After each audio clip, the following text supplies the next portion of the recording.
July 20th, 2008 would have to be one of my favorite memories that I will have with me for the rest of my life.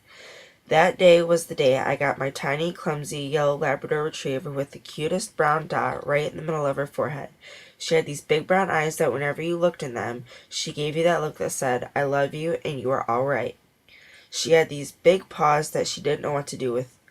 Every time she would wake up from a nap, we would make jokes that whenever she would yawn, it sounded like she was a lion roaring. It all started when my mom went to a party at our family's lake house on the glassy-looking Dickerson Lake. After the party, she went to the breeder's house to get Dottie and bring her home as a surprise.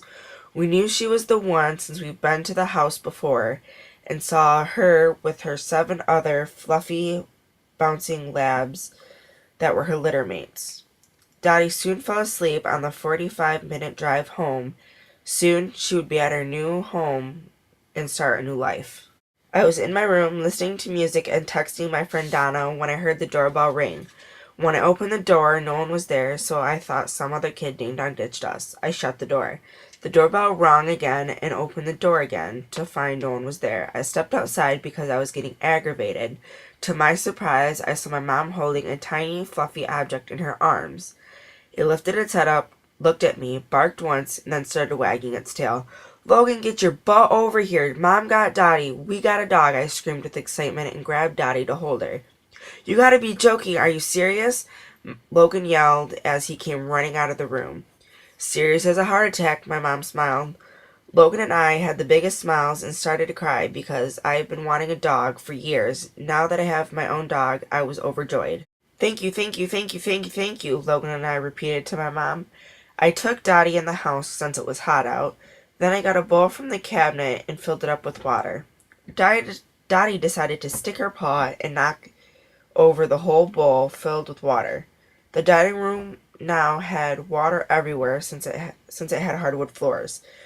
We all started laughing because, 1, it was hilarious, and 2, because Dottie tried to run through the water and kept sliding all over the place, but she couldn't get any traction. Once we cleaned up the water, we took her in the backyard. We had this little pool that was filled with water. Then the lab and her took over. She jumped right into the pool and started swimming. After all the excitement, she was exhausted. She took a nice long nap. Then, once again, she was full of energy. We wanted to go for a walk even though she wasn't leash trained. So I had to hold her while I walked around to my friend's house to show her off and to my neighbor's house so Dottie and their dog could meet and become friends. Now that we've had her for over 3 years now, we are the best of friends. She waits in the window for me to come home after school and goes nuts when I do. She sleeps with me every night.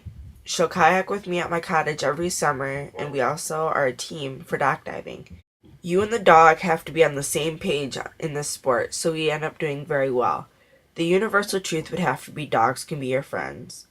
Dottie and I are attached to the hip. She'll follow me everywhere and wants to do everything with me. Dogs don't judge you and are always happy to see you. They also never tell your secrets. Dottie does all that, and I'm so happy to have a dog like her.